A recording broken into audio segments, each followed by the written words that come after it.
Wow, hello, Brad fans. Welcome back. I have another great conversation here for you, which started because I saw some stuff online concerning ticks and Lyme disease.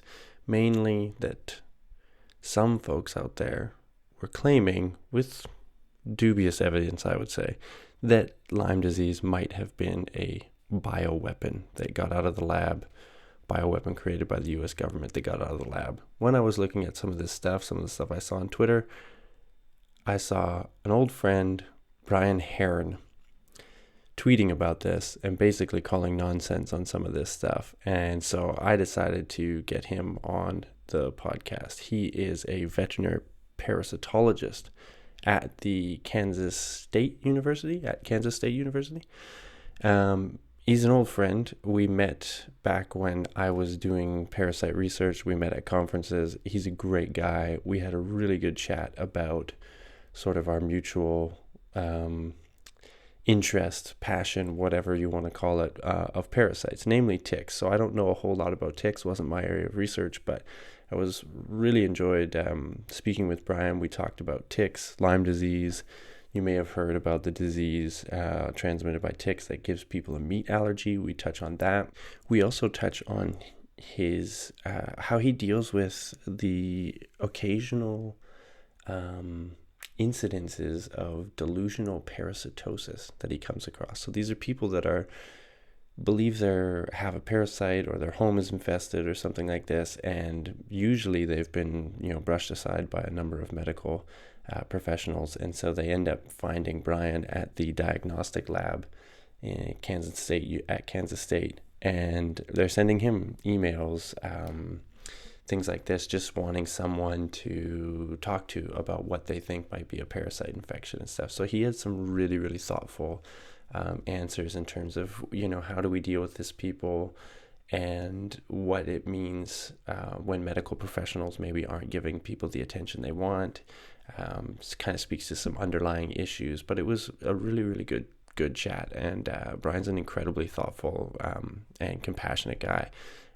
We also spoke a little bit about teaching the next generation of veterinary students. And again, he had some really great thoughts and perspectives on just sort of being a good person and how do we impart some traits and some things in the next generation that we want. So yeah, check this one out. It's really, really great. I want to thank Brian again for coming on the show, and it was just really great to catch up with him. Before we get to the freak motif, bringing us in with some music, remember to check out featherposter.com if you are in need of a poster, a conference poster, a research poster for your next big meeting. Check out featherposter.com to get that poster printed on high quality canvas. This will make it so easy to travel with. You can basically fold it up and put it in a shirt pocket. It's super high quality canvas. The images will look great. Everything that you provide in your PDF to featherposter.com will end up on the poster. Ditch the tube. You don't have to carry around that stupid tube and struggle with getting on airlines and stuff. It's a great way to present your research. And if you use the promo code TWOBRAD, TWOBRAD, at featherposter.com at checkout, you will get $10 off. They ship in Canada, possibly North America. I have to double check on that, but check out featherposter.com to just take a look and see if it's something you want to do. I highly recommend it. It's great for your next conference or any poster needs that you may have. Thanks again to Simon for reaching out with that, the founder of featherposter.com. Here is the freak motif bringing us in, and then my conversation with Dr. Brian Herrin, all about ticks.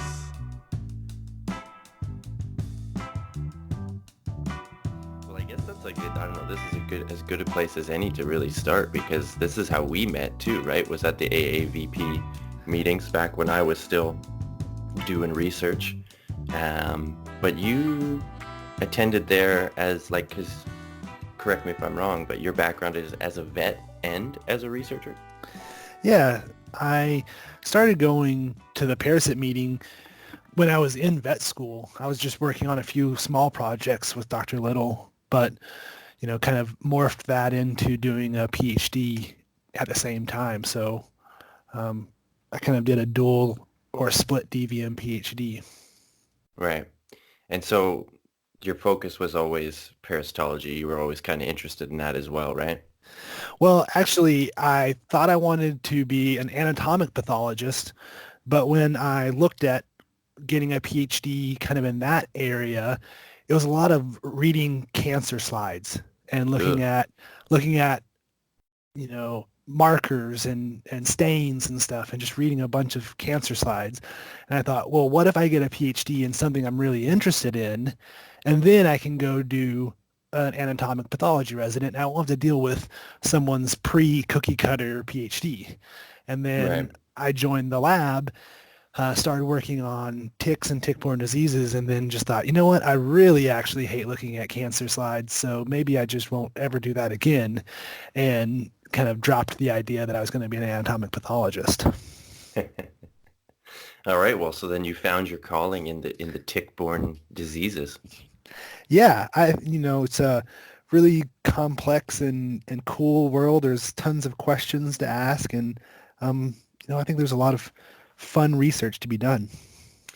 So this was one of the reasons that besides, us getting a chance to catch up because it has been a few years since I stopped going to the conferences and stuff. I still see all the WhatsApp messages flying around when you guys are all there, and it does make me a little jealous. But anyway, one of the reasons, yeah, I reached out was because you had a great Twitter thread about Lyme disease and ticks, and I think that this is a topic that I always, it always comes up in science journal, like magazines and stuff like this, or I see it on Twitter and whatnot, Lyme disease and people saying it's one thing or that it's overblown or that it's this or that. And it seems like there's a ton of misinformation out there. So why don't you, if you don't mind, give us the rundown of Lyme disease. This is something that you're, qualified to speak on. So we can get the information straight from the source, and then we can talk about what your Twitter thread was about. Yeah, Lyme disease is a bacterial infection. We know that humans, dogs, and horses can be infected.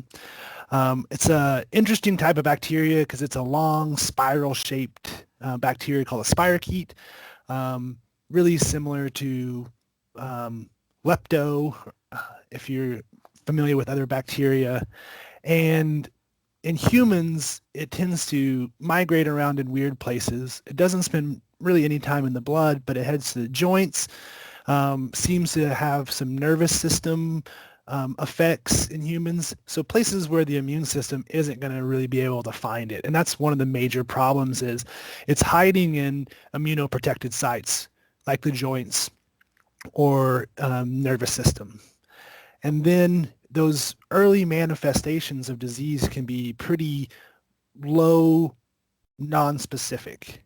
And so we have a patient, dog or human, that has just normal lethargy, fever, feeling achy, and how do we put Lyme disease up high in that differential list for those patients? And so Right. then we start thinking about, do they have a history of tick exposure? So that's the kind of play here is the disease is transmitted by a tick. And in the United States, it's the Ixodes scapularis, or the black-legged tick. Some people call it the deer tick. And there's not a lot of people who remember having tick exposure Right. Like because they might have been bitten, but they didn't even notice. yeah, and the CDC put out something that was both horrifying and great. It was a picture of a poppy seed muffin, and then it said, "Can you find these nymphal black-legged ticks on this poppy seed muffin? Which one of these dots are poppy seeds, and which one of these dots are ticks?" hint, there's like 9 ticks on this muffin. And it was like completely freaking people out. But it made a really excellent point that the younger stages of these ticks are really small. And so if they head up into the hairline or something like that, then it's totally feasible that you may not recognize that at all. So now we have these achy feelings with no history of or no remembrance of tick exposure. And what do you do with that? How do you move down a differential diagnosis pathway with something like that?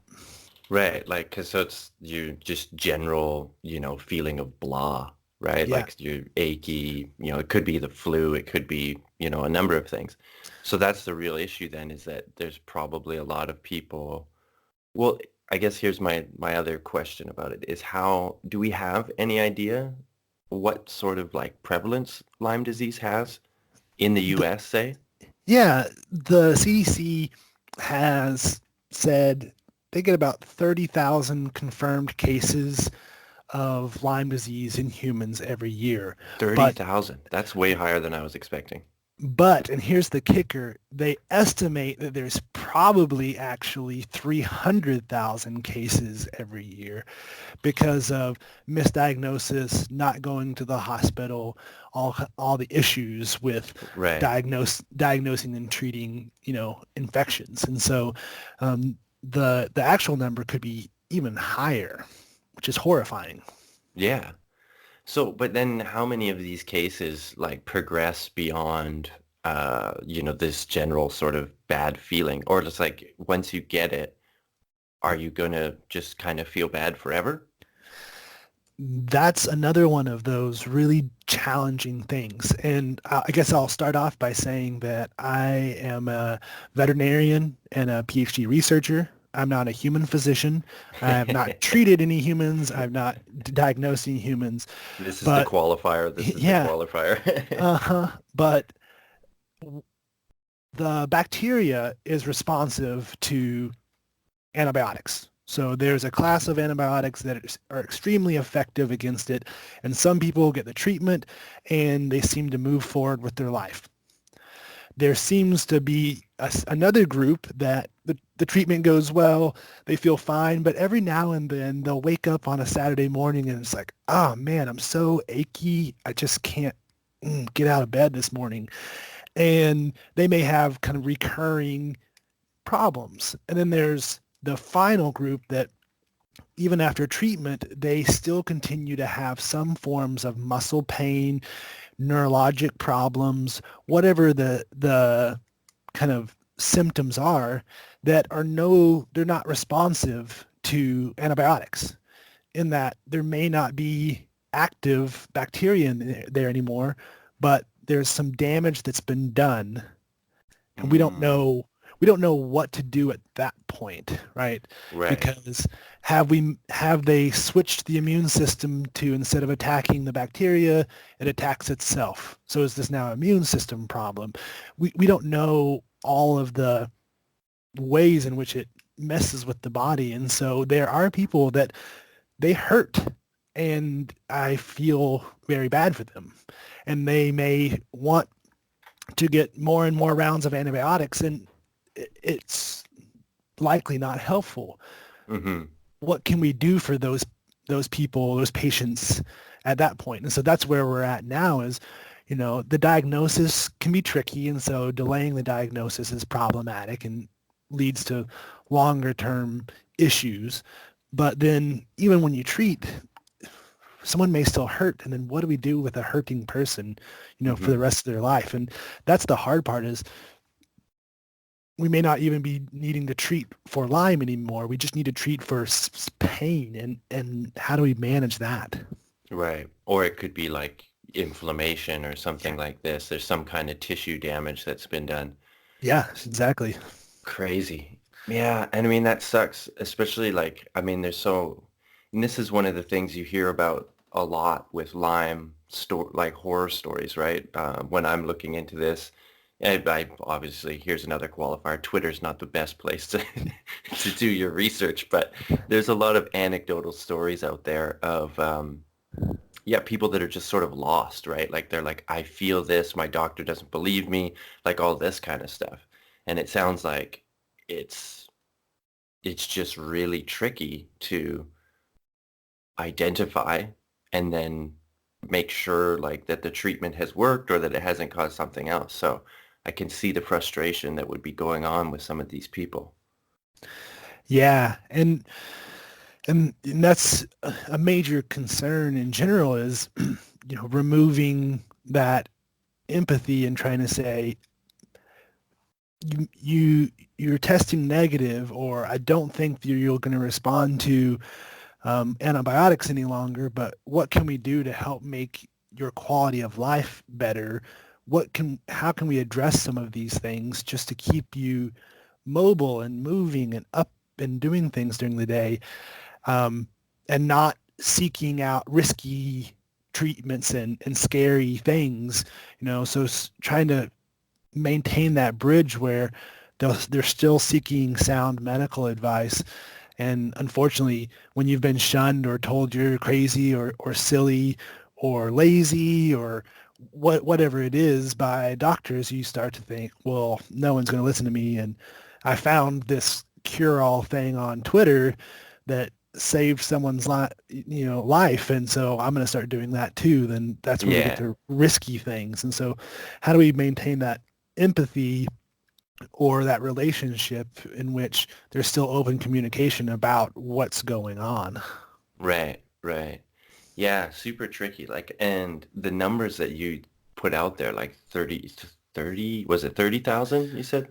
Yes. Yep. So there is like that's scary to me because like I said, I wasn't expecting that. I mean, scary. I don't know. I'm not super scared of Lyme disease, but and I don't want to like be fear mongering here on this podcast, but I mean, it's the numbers are higher than I was expecting. But there is a reliable diagnostic test then, like you can test for Lyme disease and, and get an answer, right? Yeah. Parts of the diagnosis are tricky, because, like I said, it doesn't spend any time in the blood. And so it's not like, oh, we'll draw some blood and we'll test that for the actual organism. Right. Um, Okay. a, a lot of the testing does revolve around um, antibodies, and Mm, so an immune response. And then you bring in the whole world of cross-reactive antibodies, in that your immune system makes an antibody that recognizes a certain type of bacteria, and it may kill or attack other bacteria that look or are shaped similar or have the same flagella or the same outer surface protein, or whatever it is. And so then, were you infected with the true causative agent, or were you infected with something else that we don't quite know the pathogenicity of it? So there's still a lot of tricks with the diagnosis as well. I hmm think the CDC has set up a two-tiered system with an antibody and a Western blot, as their confirmatory testing, and that's what they're going for in canine medicine. So on the veterinary side, we use antibody testing, and it's a very species specific. So it only detects a certain Borrelia, certain bacteria. But again, when you're relying on antibody tests, then you're 30 days away from the infection, right? mm, You have to have that time for the immune system to build those antibodies. And so now we're not diagnosing them 5 days or 14 days after infection. We're diagnosing them 30 days after infection. And so is that too long? right. Yeah, like to then start antibiotics, then you might have all the damage might already be done kind of thing. Yes, damage may be done. Yeah, crazy. See, yeah, I thought it was going to be more of a situation where it's like a blood test and then you can screen for the actual bacteria. But now we're going into the, like you said, I think most people are familiar with antibodies.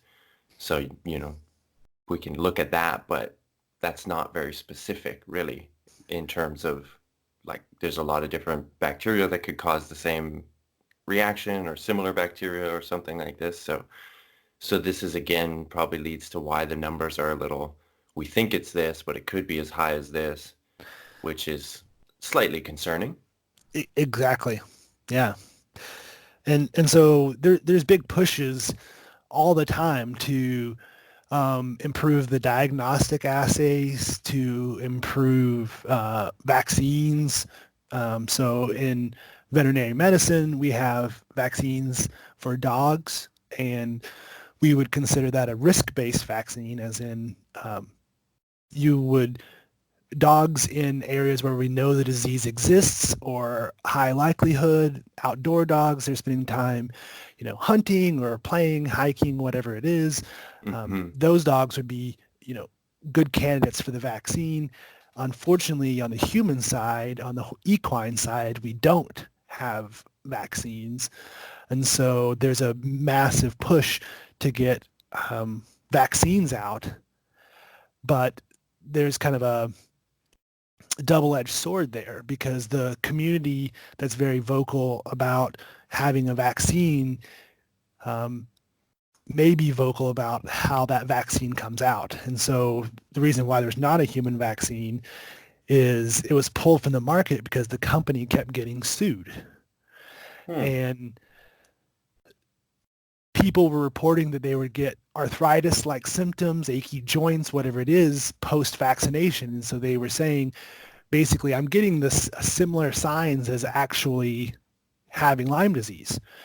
And there could have been, and it was pulled in 2001. So before I even started my research stuff, um, there likely was legitimate ones that had reactions to the vaccine or did feel bad, or maybe they were already infected and vaccinated and that caused some weird reaction. But what happened was basically it opened the door for anyone who wanted to sue the company because they were achy.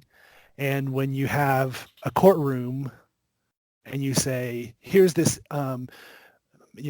middle-aged housewife and she loved to hike and now she can barely walk, and then here's this company over here and they're making billions of dollars, and the juries were just like, yeah, award to the woman who's hurting. And so the companies Yeah. were just got sued out of the water.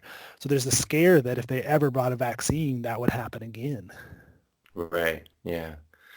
Oh man, that's tricky. And then that opens up so many, the huge problems that we're having with vaccine education and stuff right now. I don't know, like, I think it's in Europe here that I don't know if you saw this, but like, I think it's like four countries lost their measles-free status. Yeah, there's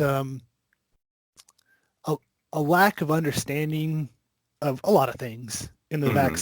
in the vaccine world, but a big one is herd health. And when you try to tell humans that you're practicing herd health, they're like, well, I'm not a cow, this is the dumbest thing ever. And you say, no, this we as a population are a herd together, and there's got to be a certain number of us that are vaccinated to really provide a protective environment for the rest of us who may not be able to handle that vaccine. There's probably a certain number of people that uh, shouldn't get a vaccine, whether they're too ill already or they're known to have reactions or whatever it is.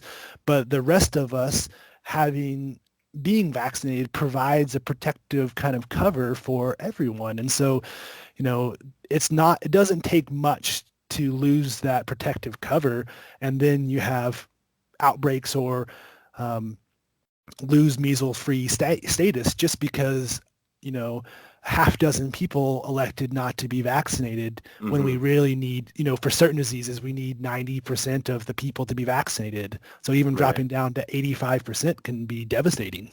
Right. Right. Have you actually come across this where it's like the language being used is the problem, like the term herd immunity?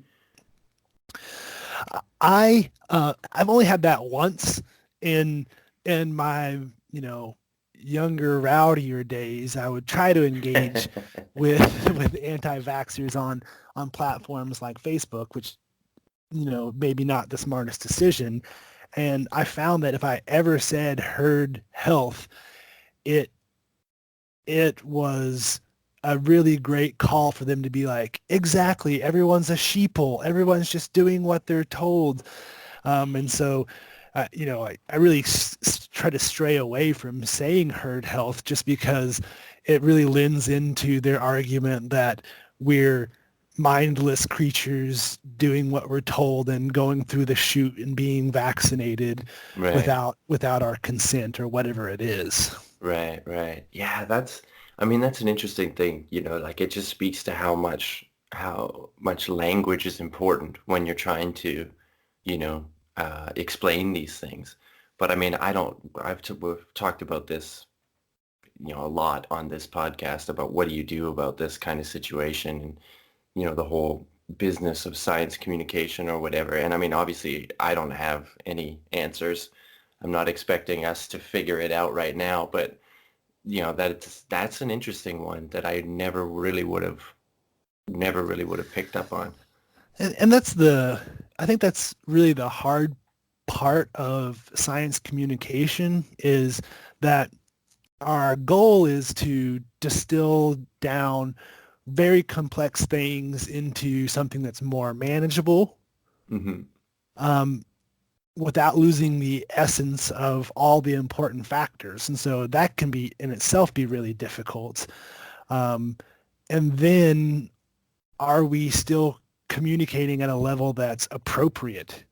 You know, I don't want to, what I don't want to do is distill things down or even kind of dumb things down to a point where they're non-factual and say, oh, these insects are going to give you this bug. And it's like, well, Hmm. no, ticks aren't insects, right? So it's a tick and it's a bacteria, and I need to be able to use tick and bacteria. Right. And so there's got to be some common language, but then, there's just these complex issues. You're trying to distill them down and say, we're herd health. Some of us have to be vaccinated. The wording throws things off because we've tried to use more common terms. Hmm. Well, and it's just like just kind of chuckling to myself here because it's always the word. Like I feel like a lot of times people are when scientists are communicating or attempting to communicate their work or research these broader messages, they, like you said, you want to be able to use certain words, bacteria, arachnid or whatever for ticks, this kind of stuff. And I think we underestimate a lot of times how common some of these words are. Like people get it, like a lot of people get it.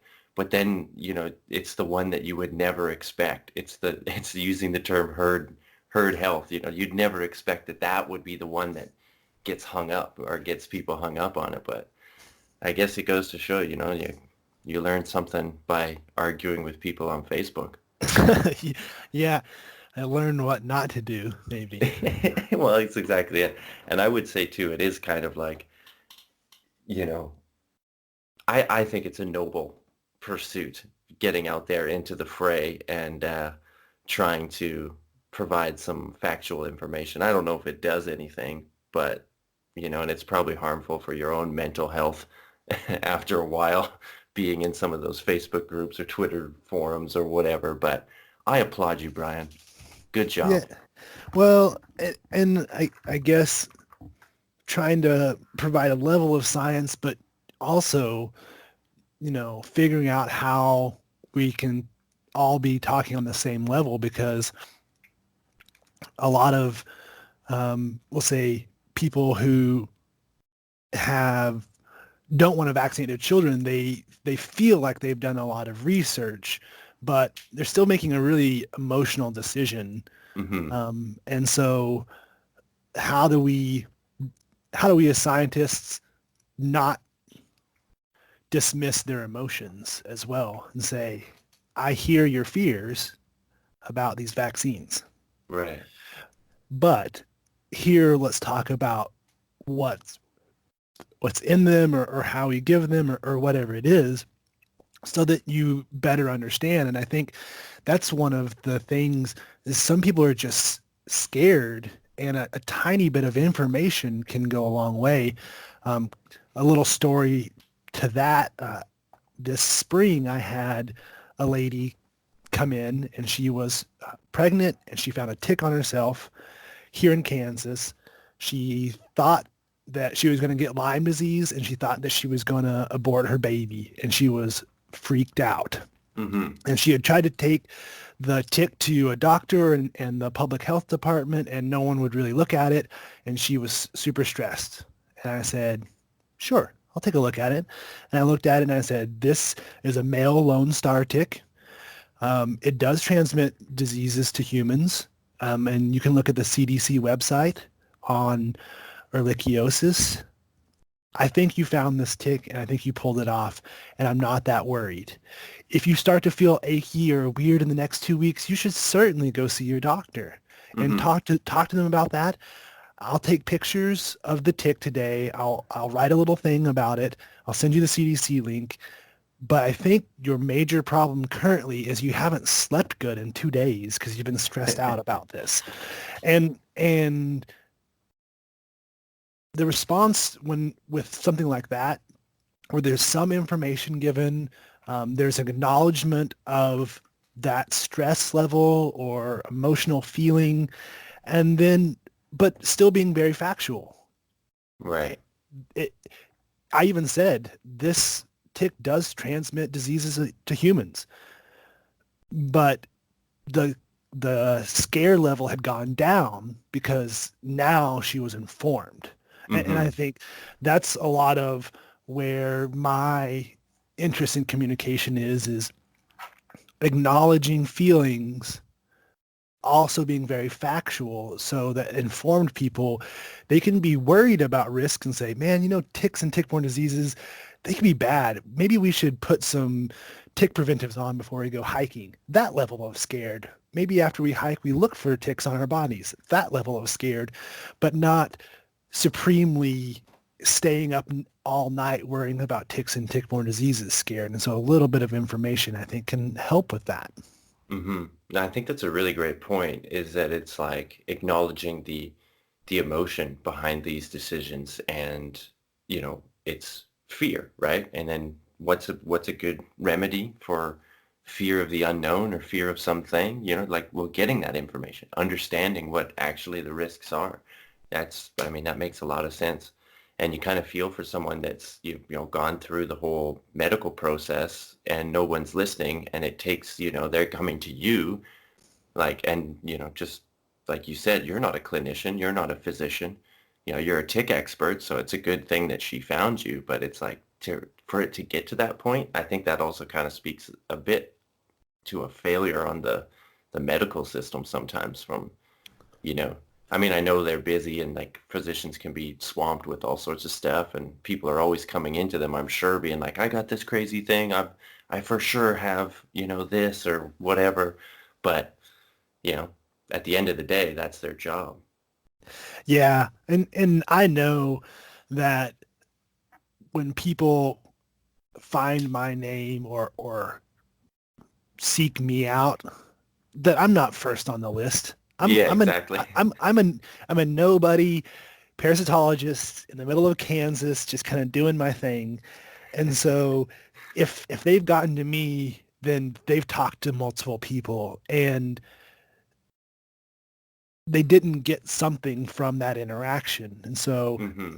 my goal is to maybe provide what was missing, which is just a little bit of listening, some factual, good information, and then kind of a closure, Right. hopefully.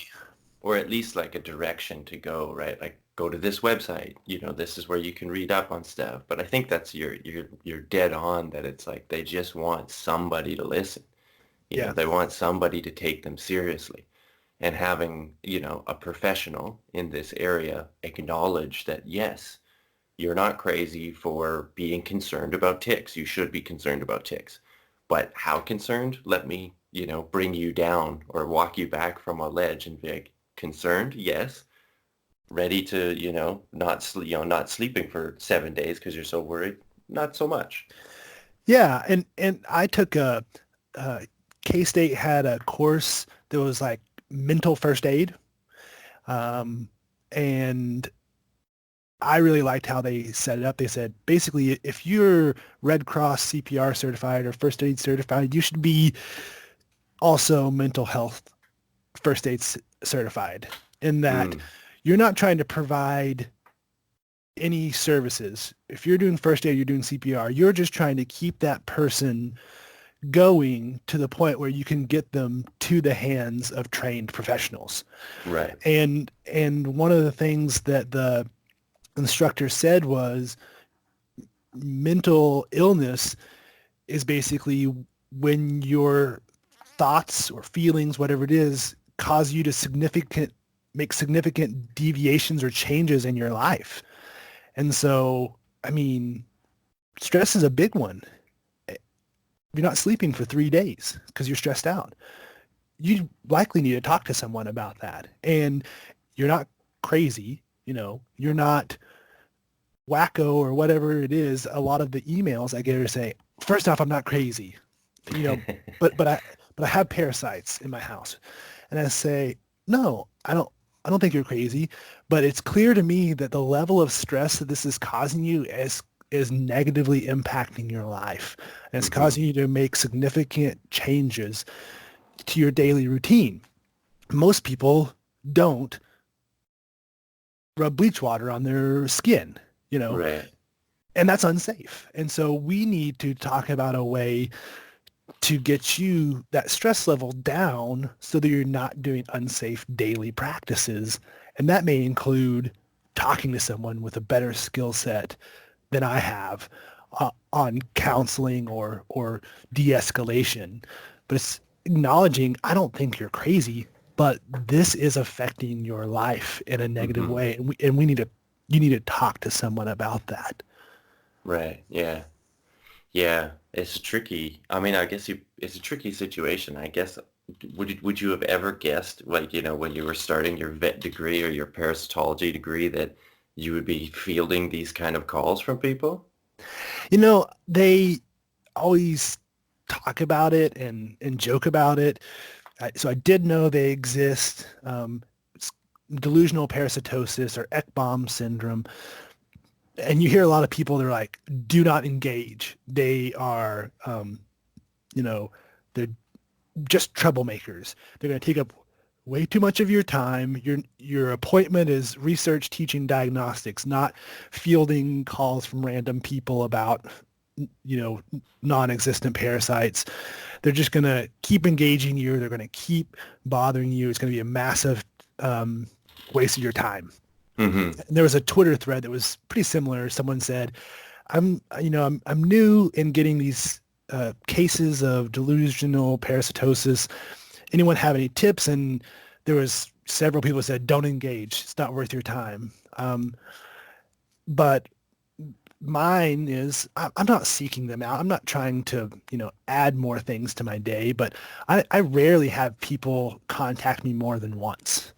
And it may be that they can tell that I'm not going to give them an answer they want. Hmm. And I just say, what you've given to me is not an insect, not a parasite, has no features that resemble a parasite. What I would be looking for is X, Y, and Z.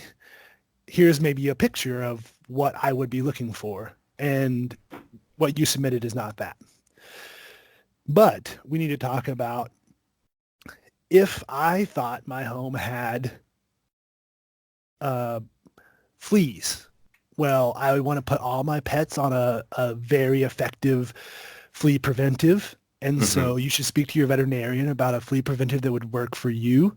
I would vacuum the carpets. I would clean the beddings, dog beddings, couches, wherever your dog stays. Um, and it's going to take a few months. Those are practical things that I would do if I thought that my home had fleas. And so you may find that to be helpful. What I don't want this to happen is to escalate to a point where we're unsafely washing your pet every day. It's not good for them. And so we want to keep away from that. Um, and you should really be listening to your personal veterinarian on how to handle your animal. And it seems to be this is causing a lot of stress. And so you may also want to talk to someone about that stress. Mm-hmm. And that's really the outline for how I deal with some of these. And I never hear from anyone again. And maybe it's because they're like, well, that guy was a jerk. But I just want to outline factual things, but also understand that they're maybe not thinking super rationally because they're so stressed out about this. And so Right. acknowledging that as well. Right. Delusional parasitosis. That's crazy. So basically this is like we're talking about people that are like what's the word? Like maybe like a hypochondriac or something like this. They're getting in touch with you because they're just convinced that yeah, like they got fleas or something like this. Yeah, and it can be any number of things. Lots of people think they have fleas or mites or something's biting them. Um, but what the statistics show, and you can always get in trouble playing with statistics, is that most of the cases of delusionary parasitosis are middle-aged, upper middle class, uh, white females who have just experienced some sort of traumatic event in their life, a death, Hmm. divorce, loss of a friend or family member, kids leaving the home, whatever it is. And so it just goes into play that there's a lot of emotional parts to this that actually need to be addressed. And so not addressing those and just saying, this isn't a parasite, bye, Right. sends them to the next person when the next person should actually be someone who is prepared or trained and capable to talk to them about some of the emotional things as well. Right. And not Right. just another yokel parasite guy like me in the middle of Kansas.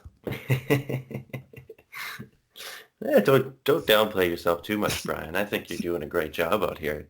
Um, but it's interesting that like I can definitely see just from my time in academia and stuff, I can definitely see there being researchers or whatnot that are just like, don't engage, don't engage.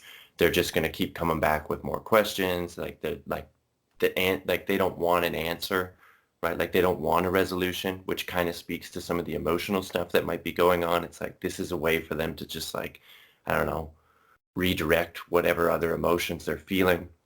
But I mean, your strategy makes sense, right? It's like, it's reaching out, listening.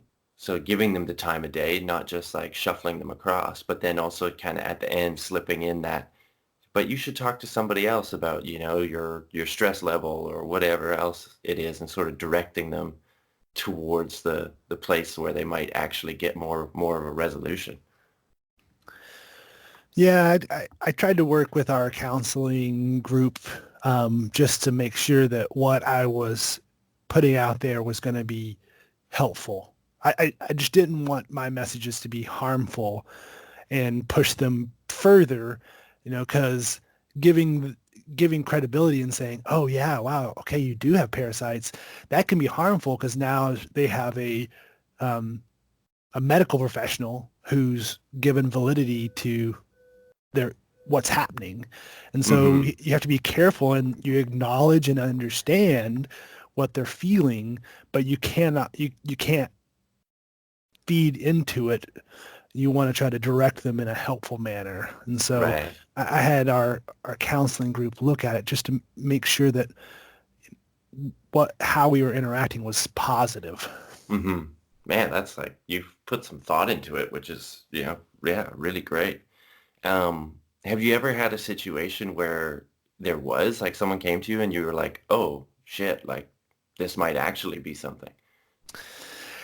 Yeah, because a lot of the cases, um, they they read very similarly, and so I'll say, well, this seems like it's going to be a delusional parasite case, and it was, oh, my husband has ticks in his beard.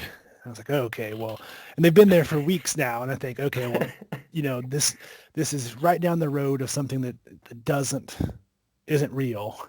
Uh-huh. And I said, okay, well, if you can, get them into ethanol and into a sealed container, then I'll take a look at this ectoparasite thing. And it was actually a pubic louse.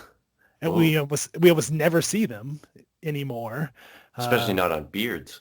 yeah, so then you have those awkward emails where if you do find something, then you have to report it back and say, this is what we found. You should go talk to your doctor about this. Yeah. I can't do anything about that from here, Yeah. at this point on. So sometimes there are, um, but they read very similarly. And I think it's the minority that usually are actual parasites and in the things that I have been sent. Right. Yeah. Well, let's jump back to ticks and get into the we won't go in the delusional route. Let's talk about what they actually, what they actually can transmit. What are things that, and yeah, let's now really try to freak people out. Yeah, ticks are awesome vectors of a lot of things. We talked about bacterial diseases, um, like Lyme disease, like Ehrlichia, but they transmit some viral diseases, and Right. these are in the kind of spooky region because we we really struggle to figure out where they're going to pop up and why they pop up. When you look at a full microbiome or sequence everything that's in the tick guts, there's tons of viruses, and we Mm-hmm. have no idea what they do at this point. And then all of a sudden, a farmer in Kansas dies of kind of cardiac arrest or whatever, and they find a virus associated with it, and it's a tick-borne virus. And so, where the heck did that come from? So we can't really predict what the scenario is that makes that virus transmissible or infectious or whatever it is, because a lot of people get ticks and we're not dying of the same thing. And Mm-hmm. so the other scary thing about those viral diseases are the ones that we have kind of more data on. We think they can transmit in a matter of minutes. And so when we talk about how long ticks have to be attached, some people are like, okay, if I get them off in the first 24 hours, then I'm probably safe. And for Lyme disease, there is a little bit of a grace period like that. But in these viral diseases, 15 minutes. So, I mean, if you had a tick at the beginning of your hike and then you check yourself at the end of the hike, was that too long? And so Mm-hmm. the viral diseases are super spooky for me just because of how quickly they can be transmitted and how little we understand about them right now. And then the final one we've jumped over into is an actual an allergy. And so the red meat allergy Right. seems to be that exposure to Lone Star ticks may prime the immune system to react to meat. And so what it reacts to is a carbohydrate that's found in all mammals except for humans and old world primates. And so we wouldn't have the dog would not ever develop an allergy because it has that carbohydrate. Humans don't. And usually when we eat meat, our body just digests it and, the immune system in our GI says, whatever, this is just meat, send it on through. But when we're sensitized to that specific carbohydrate through our skin, then it really ramps the whole immune system up to recognize it everywhere else. And they've actually found that it has to do something with tick feeding because they can't just inject that carbohydrate and cause the allergic reaction to develop up. They have to do tick feeding. And so it's really a weird, complex thing because now your body is primed. And when you eat red meat, your body says, hey, I know what this is. This is something bad from a tick. So let's have a big reaction. And people are having anaphylactic reactions like, 4 hours after having a good steak dinner. Wow. And so, Yeah. here in Kansas, I'll sometimes joke and say, yeah, we have Rocky Mountain spotted fever. It's a it's a disease. It's fatal in humans if not treated. And then there's also this disease where you live, but you can't ever have red meat again. And the hunters will say, yeah, just go ahead and kill me. If I can't have that red meat. Yeah, I'll take the other one. Uh-huh. Weird. Yeah, this is like, I know this one like also kind of made headlines, a couple years ago or something like this, or maybe even it was more recent than that. But so is there numbers on this one yet? Like how many people do we know how many people have or are suspected to have had this reaction occur? I don't think we have a good idea on numbers Mm-hmm. because um, it just there's a lot of people that had low level diverticulitis for years, and then once they found this alpha gal thing out, they're like, oh, let's go ahead and test you for that, and they have it, and they've just been Mm, dealing with this diverticulitis for half their life or whatever it is, and so um, there seems to be a pattern that overlaps Lone Star ticks, but again, there's people who don't report ever having tick exposure that, to their knowledge, that also developed this up. So right. how are they getting exposed as well? So I don't think we have a good feel. The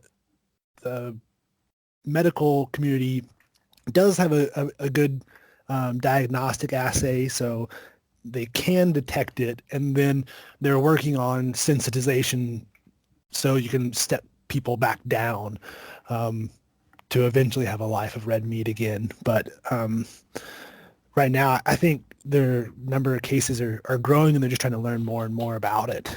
Mm-hmm. Is there a certain region that this would occur? Like what it's a particular tick, right? Yeah, in the U.S., it's Lone Star tick, so that's kind of southeast Mm-hmm. to Tennessee, Virginia, but that tick's moved all the way up to Maine, and so we're seeing cases all over. It's actually a worldwide phenomenon. It's a different tick in each area, but it's been described in Europe. It's been described in Australia as well, and so um, it's kind of goes to the idea that there's ticks everywhere, and they transmit a lot of terrible things everywhere. Um, just in general, just a nuisance. Right.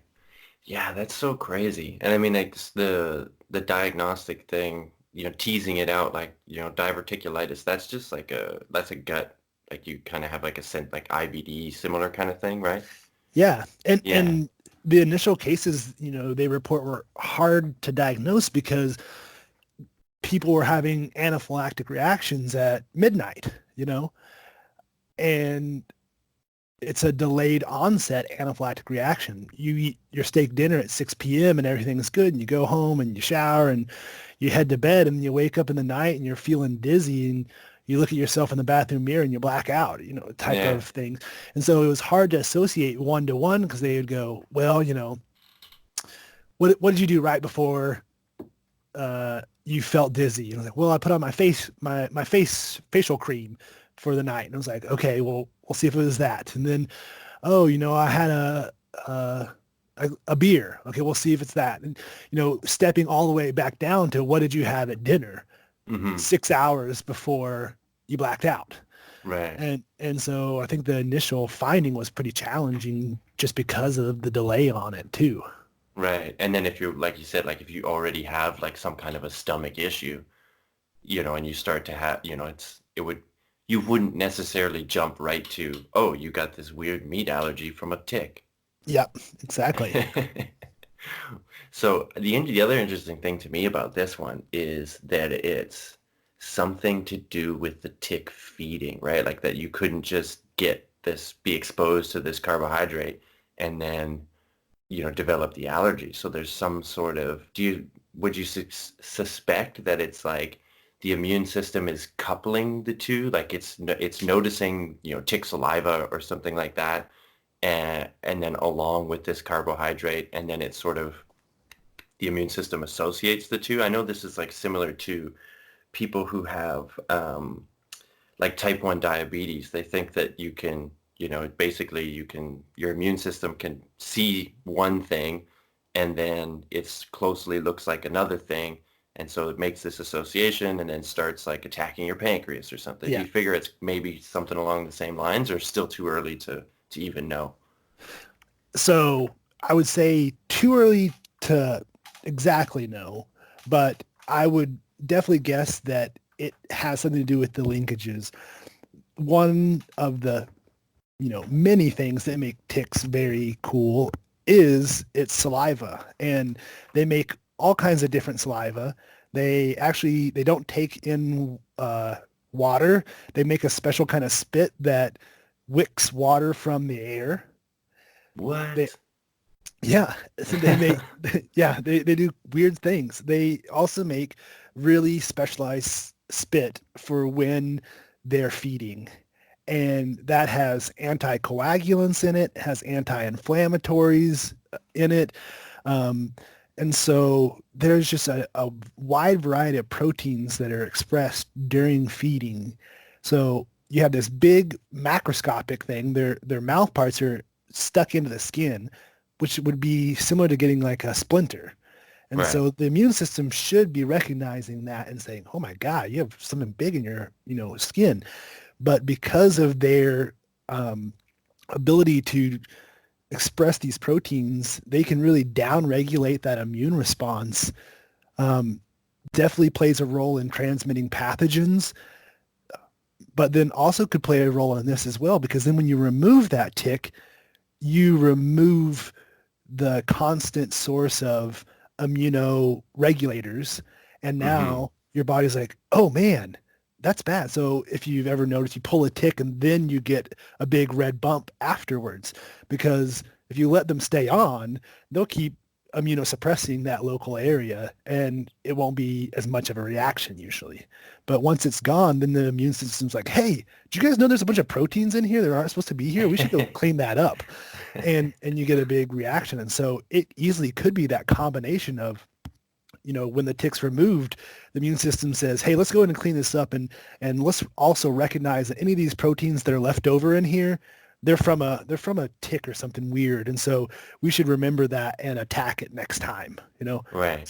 Easily could see that there's a combination role there. Yeah, yeah. That's crazy.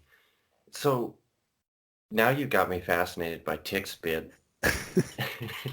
So they have like is this across most tick species? They can make this specialized spit, or it's like each species kind of has its own unique spit that it makes.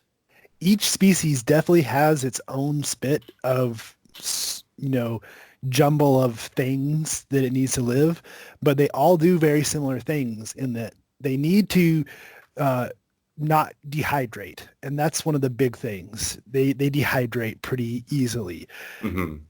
if out in just the sunshine. And so they usually try to stay a little bit protected, and then they actually wick in moisture from a hydroscopic fluid that's on their mouth parts.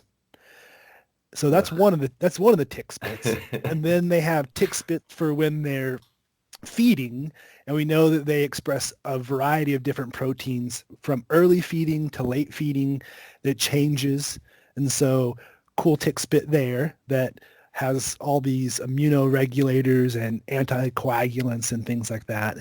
And then they make another tick spit for when they're reproducing. They'll kind of coat their eggs with this. The females will coat eggs, um, give them a kind of a sticky outer component. So they make a lot of weird things that's just tick spit, and it's multifunctional. Very versatile saliva. When you only have like a set number of organs and a set number of, processes, you got to really maximize that and multitask them.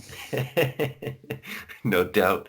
Well, maybe this is a good time then. Like, what's the life cycle of ticks? Like, it's pretty common. There's got to be some variations across species, right? But like, what's a general tick life cycle? And then when are they looking to get on like you or your dog or something like this? Yeah. Um, so they have a basically incomplete metamorphosis. They're laid as eggs. They hatch out as little larvae. The larvae are tiny. Think about that poppy seed muffin again. Mm-hmm. Um, and they have 6 legs. They'll feed on something small usually, so mice, whatever is around.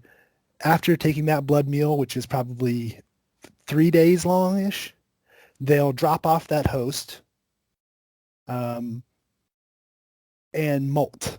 And so if you're thinking like a snake shedding its skin or whatever, they molt. And so they form a whole new next stage, a nymph. They'll come out of that molt casing and they're a nymph and they're hungry. They're looking for another host. So they'll feed on something as a nymph, drop off again, um, and molts again to adults. Then we have our male and female adults that feed and reproduce and lay eggs. Um, when would we see them? The larvae are mainly feeding on rodents or birds. So we don't really see those except for when you accidentally walk through a patch of them. Mm-hmm. That egg, you can imagine if 2,000 to 7,000 eggs are laid all at once, they don't really move that far. And so if you happen to step in that one horrible spot, you can get like 1,000 of them on you at one time, Ugh. which is completely disgusting. But then the nymphs and the adults happily will feed usually on humans and our pets, and that's pretty a general. There's some that stay on host all the time instead of dropping off. There's some that are very species specific that only feed on rabbits, and there's some that'll feed on anything that walks by. And so there's a lot of variations to fill different niches, but basically usually about a 3-year life cycle total. Hmm. Okay. And so then like let's say the adult that gets on you or your dog or something like this, um, it's going to like lay eggs. It can lay eggs basically and reproduce multiple times. It's not like they, lay their eggs and then die. We we there's kind of two different groupings. The ticks that everyone's thinking of are called hard ticks, and they actually only um, reproduce one time. And so when you see a big gray tick, that's just an adult female that has taken what that last big sip of blood to get enough nutrients to lay those 2 to 7,000 eggs, and then she'll die after she Okay. lays those eggs. We have some soft ticks, and they're more common in birds. Sometimes we see them, feeding on humans, but they're not really on host that much. They'll feed for like 5 minutes and they'll go back and hide somewhere, and they'll lay multiple rounds of eggs. But really, the ones that we're thinking about, that everyone thinks about when they picture a tick, they only really feed one big time. The females do, and then they die. The males can feed a few times and try to find different females to mate and kind of jump around a little bit, but the females, it's that one big sip and then they die.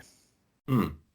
So like a soft tick then would be kind of more like a mosquito where it's going back and forth, eating blood, getting off, that kind of thing. Yeah, they're evolutionarily they're nest parasites, and so they're protected in the environment of the nest, and so they basically hide out in the nest or the cracks in the walls or whatever it is. They come out at nighttime or when everyone's calm. They'll feed a little bit and they'll go back and hide, and so they've filled a niche of we have a protected environment, and so all we need to do is get our little blood meal and lay some eggs and move on. Whereas the hard ticks are free outside, in the environment. Um, and so if a deer runs by and you attach on, you better get your full meal and do everything because who knows when a deer is going to run through this specific part of the woods again. And Right. so that's why they kind of separately evolved very nicely to different scenarios. Right. So like a soft tick, then I'm thinking more like a bed bug kind of thing too. Yeah, I think that's a pretty good comparison. And they hop on, they feed for a little while, and then they go hide because they Right. know there's safety. Right. So then my next question, these hard ticks, the one that everyone's thinking about and that you would get, while hiking or something like that, they are in this kind of dire situation that it's like if they're just, because they don't move they don't like, they're not cruising around, walking around all the time looking for hosts. It's really whatever happens to come by. So what, how do they detect hosts? How do they get on? They're not like fleas where they're jumping, correct? No, they don't jump, they don't fly. Um, they usually quest, and so they'll go onto grass or kind of whatever they can kind of cling on to and quest, which is basically holding their front arms up and waiting for a host to come by. And they tend to quest at the level of their host they're looking for. And so a lot of the adults, a great um, resource for adult ticks are deer. And so they're questing, about hip height, for average human, because deer running by, that would be a good spot for them to cling on to deer as well. Mm-hmm. And that front set of legs, they tend to use them more like antenna than actually legs because they have these sensory organs in their front feet, basically called Haler's organs, that can sense a wide variety of different things.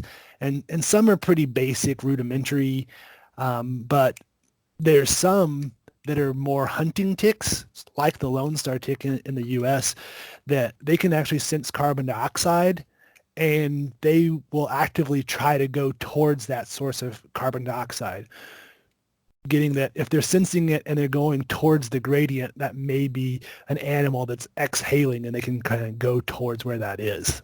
Mm-hmm. So like when we trap them, we'll sometimes put dry ice out and let them come to us. Um, Ah, they sense it and they go towards that carbon dioxide source. right. Interesting. So this is like, because I think I've seen pictures of this questing behavior. They climb up the plants and then they put their legs out, so they're doing some kind of sensing stuff, but they're also basically just waiting for you to brush against it and then they just grab on. Yeah, they just latch on. They don't jump out. We actually did a pretty good video of a questing tick that's reaching out, and we put our finger just outside of her reach, and she's swinging her arms and trying to get there. And at no point does she jump. She has no ability to jump. It's literally a millimeter away, and she can't get to it because she has no jumping ability. She's hanging on and trying to just, as soon as her claw hits that finger, though, she hooks on and then gets onto the finger really quickly. And so they Right. really just latch on. And when people find them in their hair and stuff, they say, oh, it's jumped out of trees. It's fallen out of trees. No, bad news. You walked through them. It may have gotten on you about hip height or maybe a little bit higher, and it crawled up and hid in your hair. Yeah. They're fast and sneaky. And so it wasn't that it jumped out of the tree. It's around the tree is where maybe deer like to lay. And so there's ticks around that tree. It crawled up your body and onto your head. Ugh. And that Yeah, grosses that's people out more to like think about that than to go with, oh, it must have just jumped out of the tree and landed on my head. It's like, nope, it's been all over your body already. it's definitely a much creepier thought. Um, I just realized that I mentioned this Twitter thread of yours that I saw, but then we never actually discussed it. And this was pretty interesting. And maybe I'll let you uh, explain what it was you were tweeting about, like the article that you saw that you then felt you needed to comment on. You know the one I'm talking about, right? Yeah, this one, you'll see my Twitter is pretty sparse because I do have a fear of saying the wrong thing, and then not enough people will like it and my ego will be shattered, or even worse, I'll say something bad and then people will say, either correct me because I'm actually wrong, which, my ego can't handle that either, or, it'll start a big battle that I don't want to deal with. And so I tend not to, I don't have many posts, and I love science communication. I just can't get over that fear. But this Hmm. one pushed me over that edge. There was a U.S. politician who wanted to add funding to look into the idea that the U.S. government released Lyme disease as a chemical warfare tactic that they were testing out. Right. And it's just a massive waste of taxpayer money and time, um, knowing that they're cutting budgets for research all the time, and then they're going to give money to look into this that could have been someone's grant that finds the new vaccine or a better diagnostic test. Who knows? And they're using it for this. So it pushed me over the edge, and I started off by saying, this is silly. It's a waste of time. The government has tested things on people. We know there's a lot of horrific examples of that, even in the tick-borne disease world. But um, there's a lot of repeated things. So I don't want to give the U.S. government an easy out and say, oh no, these sweet angels, they wouldn't do that. They would, but they didn't likely. And then I went to my running club, and I had my short run and a few beers, and that gave me the courage to come back and say, you know what? No, I'm going to address this like right here, right now, and talk about the ecology, because again, that's another kind of goes back to the start, is it's a super complex issue, and the idea that we can talk about all the reasons why a disease is where it's at is really hard to distill down for the public. And so I just started off by saying, hey, did you know that the forested area in New York, there was more forested area in 2000, or even close, now, more forested area in New York now than in the 1800s, because the first thing they did was clear cut all the land so they could farm it and build homes. Hmm. And we think, well, New York is a bustling city. It's using a ton of resources. I bet it has no trees, but there's a lot of forested areas there that have now been rebuilt because they're not doing as much farming in those areas. And so we're just now getting back to 1800s level of forest in New York. And then to dovetail with that, the U.S. almost completely eradicated white-tailed deer. And then something that people don't think of now, because in areas where you see white-tailed deer like Kansas and Oklahoma, you see them everywhere. Lots of them on the side of the road. Hit some of the northern states say that they don't have enough hunters that want to get permits to hunt deer to actually control the population anymore.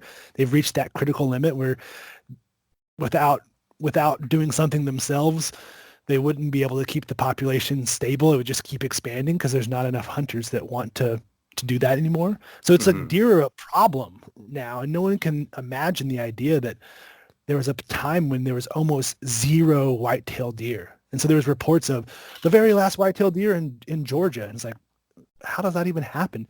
They were feeding a growing nation. They were just killing everything.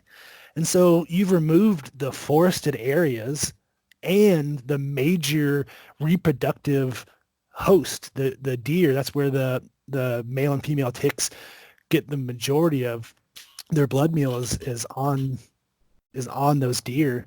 And so you removed the environment that makes them happy, trees, that leaf litter cover, turn it into farms where they're drying out and dying. You've removed their host and their food source. And it's no wonder that it went away and we didn't really know what was happening. And so then as the deer came back and the forests came back and our ability to diagnose diseases got better, then they recognized Lyme disease. And so poof, there it was. And then the next claim was like, well, yeah, but it started in a really central area and then it moved outwards and outwards and outwards. And so it had to be a point introduction. Hmm. And that's just a big problem in how disease surveillance is done usually. Like right now I have a small grant to study a parasitic disease called Chagas disease in Manhattan, Kansas. And so I'm studying right here in Manhattan, looking for it in raccoons and things. And then if I get cool results, then maybe I'll look at all of Kansas. And if I get cool results with that, maybe I'll get some funding to study it more regionally. But that absolutely does not mean that K-State released Chagas disease. It's Right. just Yeah. that's where my money could go. And that's kind of how this was, where they diagnosed the patient zero and they said, hey, you know what? This kid's sick. And there's also some kids in town that are experiencing similar things. Let's test them. And then, okay, well, so now there's some kids in the neighboring towns.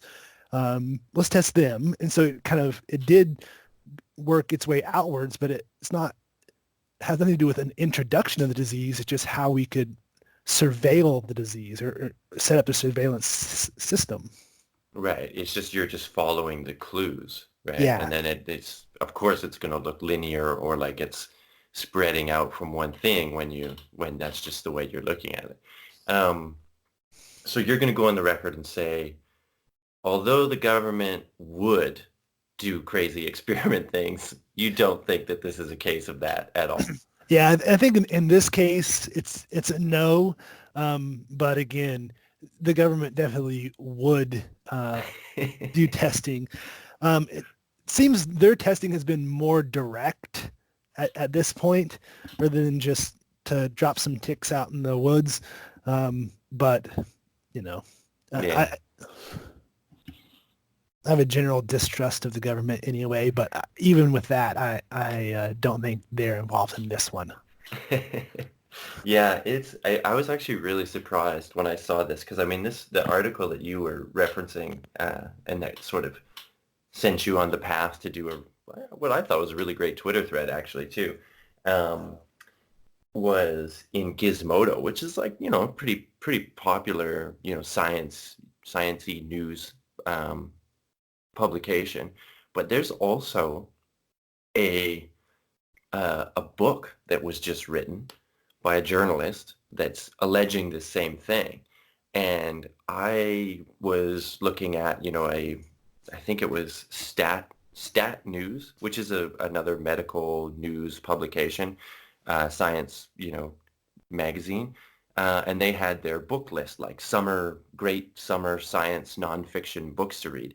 And there's this book in there that's, yeah, written by a journalist that's alleging the same thing, that Lyme disease started as some kind of bio warfare, bio weapon that the government made. They made this crazy bacteria and their plan was put it in ticks and we'll release the ticks, you know, against our enemies and all this stuff. And then it escaped the lab. And it's like, I've not read the book.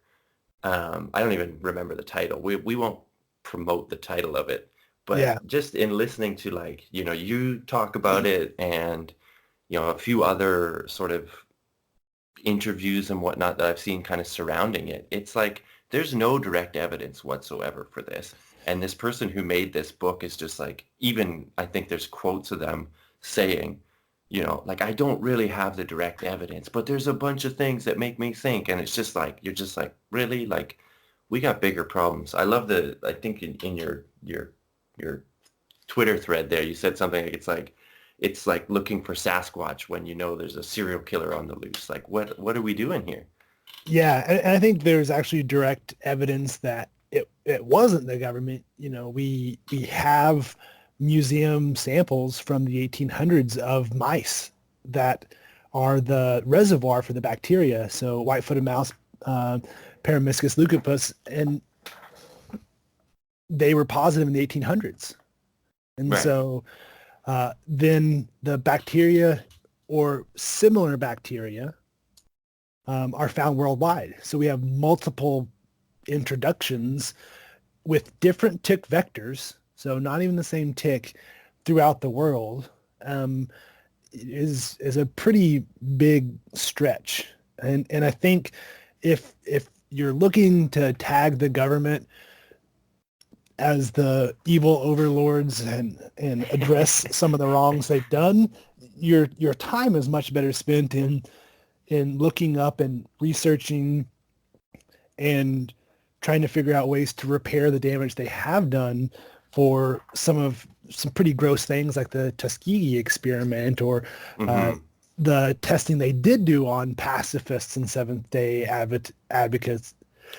Adventists, where they put them in basically a little igloo and they injected it with different concentrations of bacteria, and they said, "Oh, yep, the minimum infectious dose is 5." They all got Yeah. sick in this little igloo, and so there is some damage that's been done, and that does get hidden. And if journalists are interested in digging up things, then you know learning about those and reporting those more widely is a much more valuable resource as we try to come to terms with what the government has done in the past and how they should atone for some of those. And I recently listened to more kind of uh, a small podcast and then an audiobook on the Tuskegee experiments, and I had no idea how long they went on for and how devastating they were. And basically with no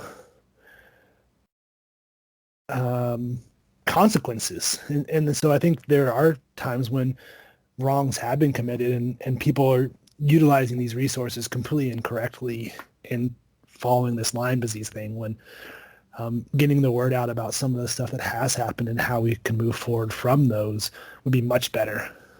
Right. Yeah. I mean, this, goes with all of the trend of conspiracy theories at the moment, whether it's vaccine stuff or, pick one, which is kind of unfortunate. So if we want to start our own conspiracy theory right here, I'm going to throw out that the story of the ticks being a government thing is really the government trying to mislead us and keep us distracted because they Yeah, are doing so. I did hear a podcast, and they mentioned the ethical, concerns of doing this, but they were talking to an anti-vax person, and the anti-vax person said, "It's the government that's trying to control us, and they're, I don't want to inject this into me because then they'll be able to track me, or it numbs my brain or whatever it is," and the doctor kind of said, "Oh yeah, yeah, that's what the Russians want you to think. They want you to think that so you don't vaccinate your kids and so that we have unhealthy kids, that die early so our population is weaker and then they could take us over." And the parent said, "Oh man, I hadn't even thought about it like that. I think I want to vaccinate my kid now." It's like there's an ethical dilemma into tricking them, but how do we talk on the level of a conspiracy theorist? It's like with conspiracies. Right, right. Yeah, you got to treat one with the other. And no, but I mean that just shows the sort of the rabbit hole that you can get into when you're, and I mean I guess this could be, it goes back to the delusional parasite thing. It's like maybe you have some other trauma or unresolved thing in your life that you're using conspiracy theories or the delusional parasite thing, but there's no answer that will ever be good enough. You can make anything can become a symptom, anything can become a government plot. Like it's just a weird way of viewing the world that I don't understand. It's kind of fascinating to watch unfold, but also incredibly frustrating. Yeah, I think people in general want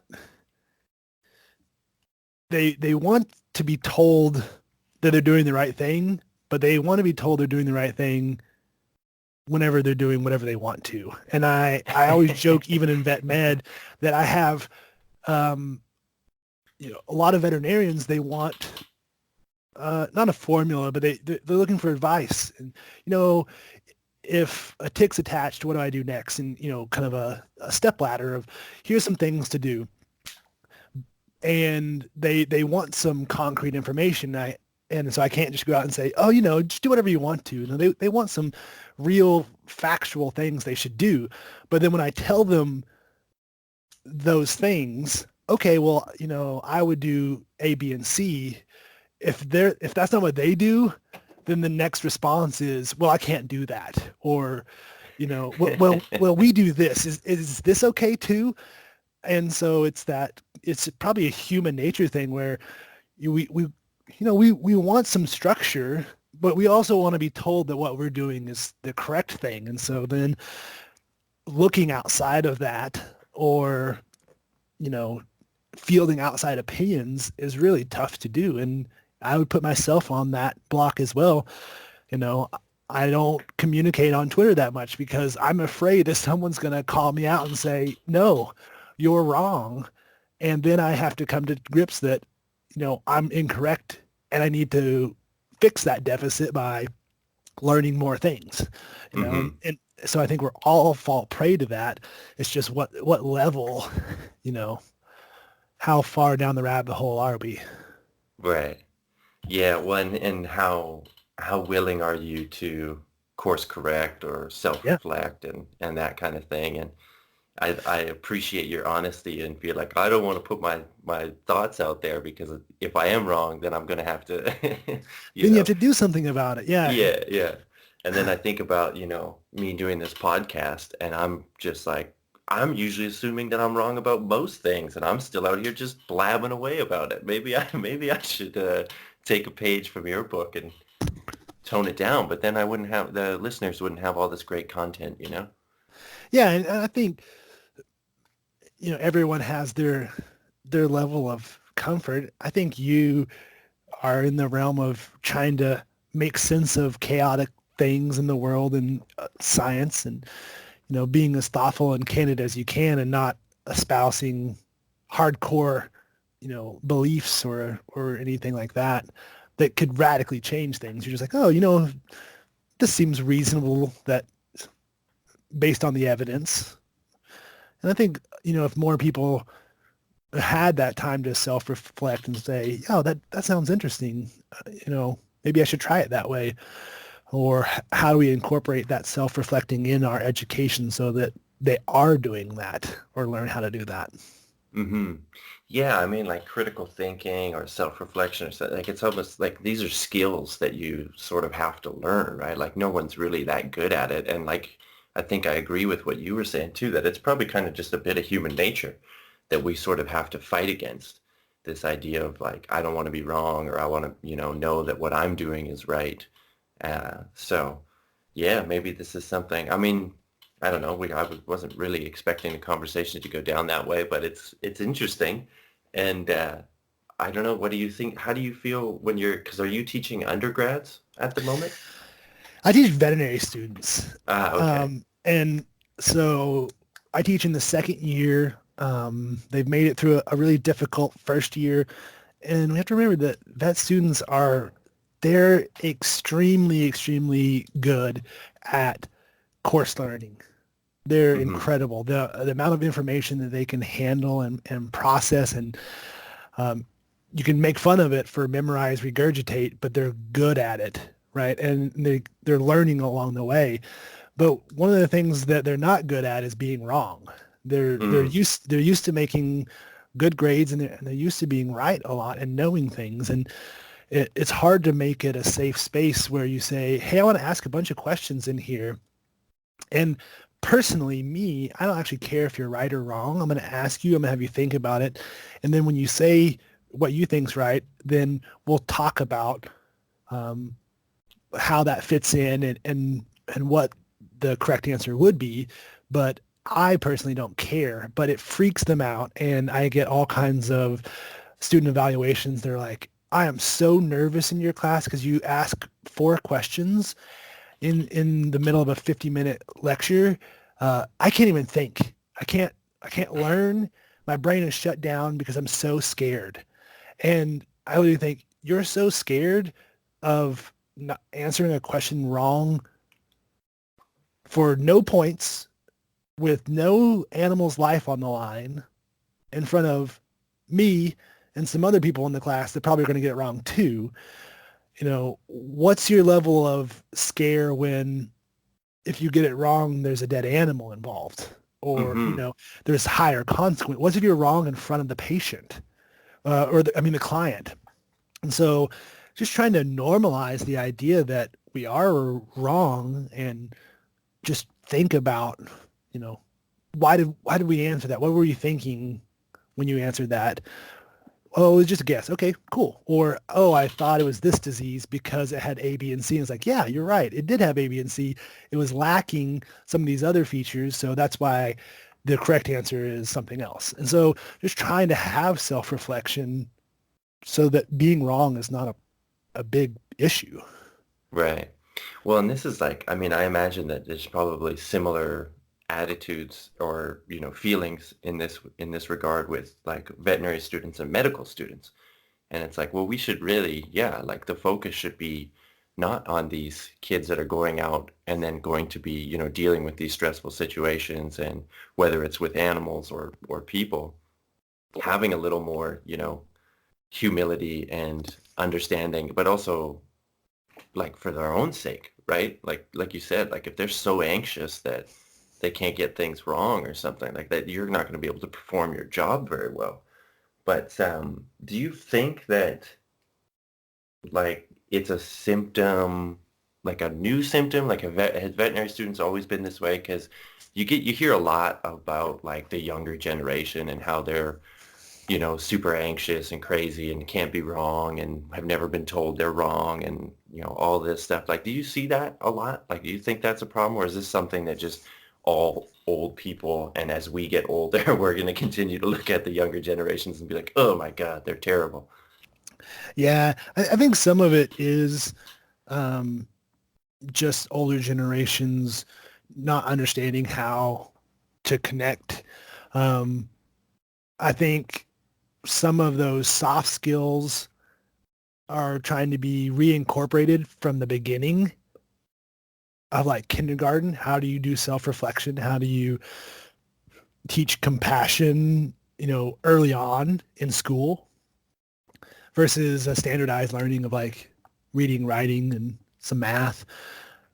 So starting from the base, but I would agree that this generation and future, it's not getting less stressful because these students are making a decision as high schoolers that they want to do some kind of professional school. Or at least they know that if they don't excel, then there's less doorways open for them. And so coming out of high school as a C student, man, all right, you've got a long road, and there's people who are successful all the time. And I don't know that tests and grades are the great indicator of success, but I do know that there's lots of cutoffs that are set. And so then you really have to battle upstream if you fall behind. And so we see a lot of students who, freshmen in college, they failed a few courses and their GPA is lower because freshman year they just weren't ready to buckle down, but their GPA is nowhere near some of the other candidates we're letting in because it's how else do we parse them apart? And so we're asking students to be very, very high functioning, score good, in classes, volunteer, work at vet clinics, take leadership roles in organizations. And so, there's a lot of things that they have to get right to get into a vet school. So there's a ton of stress put in. And then you add in the financial burden where, man, if you mess around and you don't get a degree out of this, then you're $200,000 in debt with no way of paying that back. So, I mean, Yeah. I think there's a lot of stress that just is there. But I think also trying to start early with students and to talk about questioning critical thinking and how do we incorporate that into elementary school, high school, all the way up through.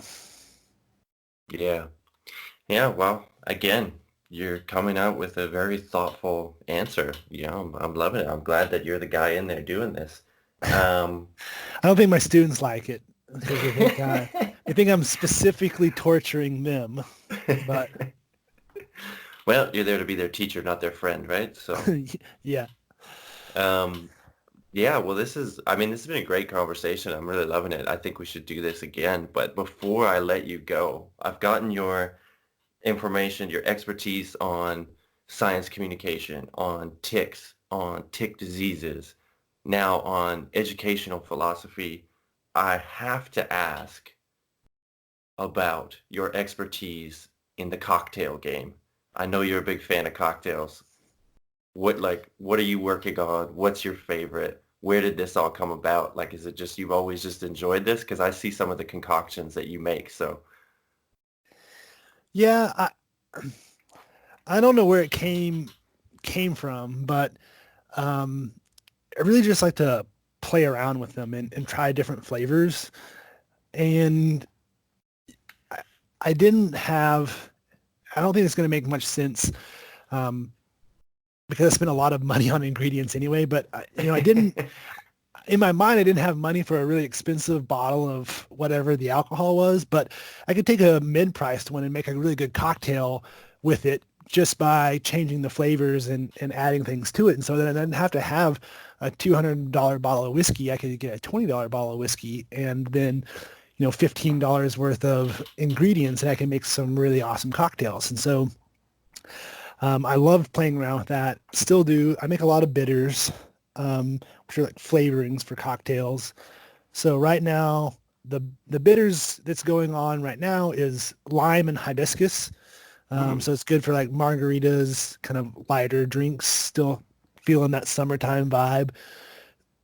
I'm a seasonal cocktail maker, drinker, and so I'll switch over to fall, like cinnamon, earthy cocktails, warmer cocktails, right, right. heartier cocktails here soon.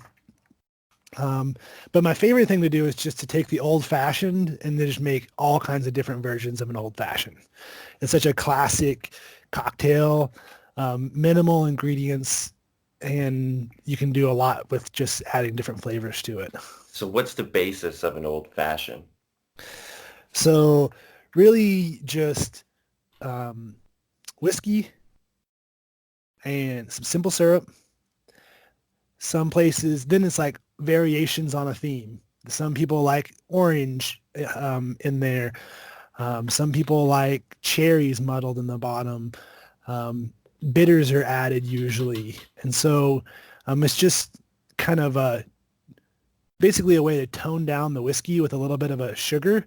And then orange maybe brings some citrus flavor to it or kind of ease out some of that sugar. But then you can change all different versions. My favorite version to date is I made a coffee pecan bitters.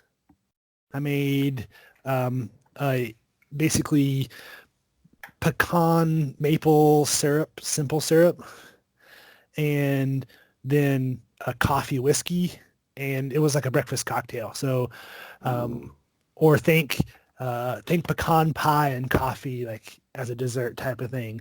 It was problematically good, and I haven't made it in 2 years because it was too good.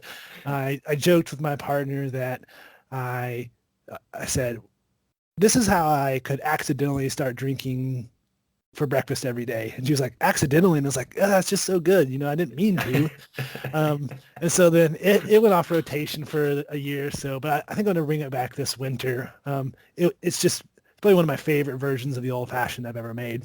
nice, nice. I imagine that this is one thing too, that if you put this up on Twitter, you're going to create, even a bigger storm than you would have saying something about vaccines because you're going to get all the cocktail purists coming. You can't put pecan. That's, oh my God. Uh-huh. It's like pineapple on pizza, right? Like these are the things that people are really upset about. But I would appreciate it if you put some recipes up on Twitter. I would definitely like to give some of these a go. All right. Yeah, I'll try to move those over. I'm always trying new things. I think we're into an era where two things are happening in the cocktail world. One, they're reviving old recipes from pre-prohibition, and two, just doing variations on a theme. And so, what I'm doing falls into that. I follow a lot of people online that make cocktails, and then I say, you know what, that sounds good, but I don't have all the ingredients they have, but I do have these things. Would that be a good cocktail too? So just kind of variations on a theme. And I think what I like about cocktails right now is everyone's riffing all kinds of different things. And there are some purists on how the original one was made back in whenever, but so many people are trying all kinds of new things. It's really fun. Yeah, it's kind of like the craft beer world. It's going crazy right now. Everybody's just trying new things. But hey, man, it's sweet, and everybody's got to have a hobby, right? Yeah, exactly. You can't be out hunting ticks all year. Yeah, no, it's gotta have some kind of way to get relax and unwind. All right.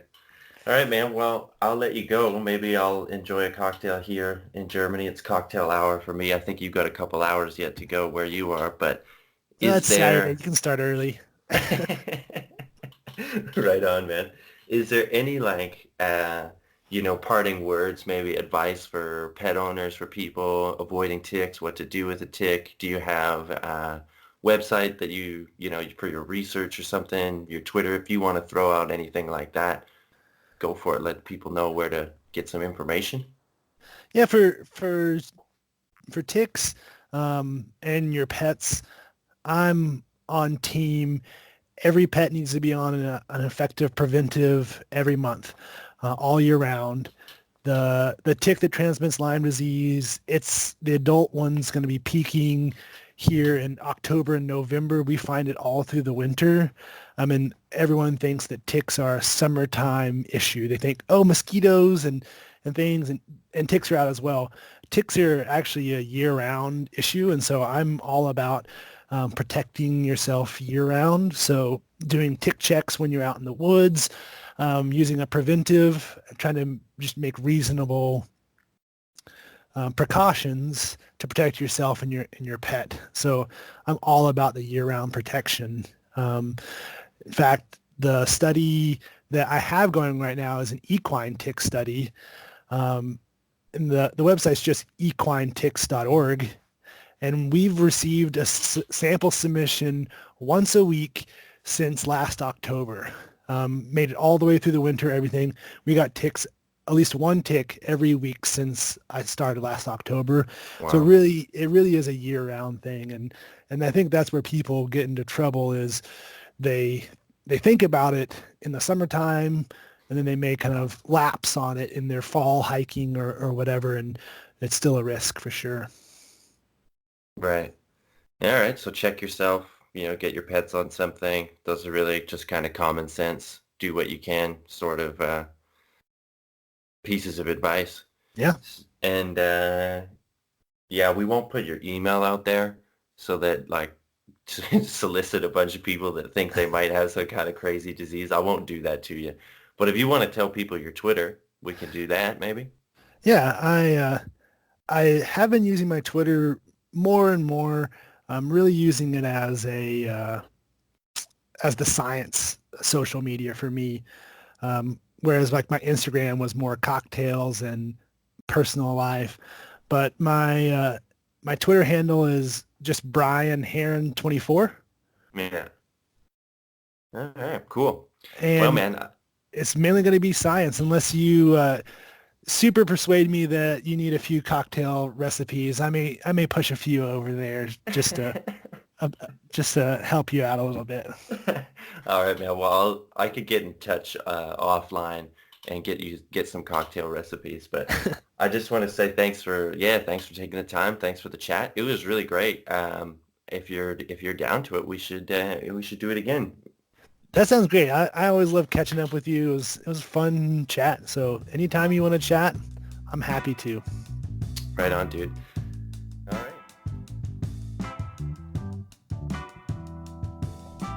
There you have it. I hope you learned something about ticks, Lyme disease, what to do when you're out hiking to avoid ticks and Lyme disease. Again, many thanks to Brian. It was just a blast catching up with him and some really great info in that conversation. Hopefully we will do it again. Please do remember to check out featherposter.com. Use the promo code TWOBRAD, TWOBRAD, all one word. If you do end up getting a poster, what else? follow us on Twitter at 2BradForYou. That's also the Instagram handle. You can check me out on Twitter at bvanperdon. And then wherever you're getting the show, rate us, leave us a comment, get in touch if there's something you want us to cover. We will try and do that. So yeah, rating and commenting gives us a boost, so we appreciate it. Subscribe, that also helps, and it means you don't miss a show, so there you go. And you don't want to miss a show, because I got a really great set of episodes coming up, and we got a real push now to get more of these conversations going. So thank you all for listening. We appreciate it. From myself and British Brad and Tabby Bruce, podcast mascot Tabby Bruce. Check him out on Instagram. He's adorable. We appreciate it. Thank you for listening. Thank you to the Freak Motif for the use of the music, and to Sebastian Aboud for our lovely logo. All right, folks, that's all I have. Check you later. Thanks again. Bye now.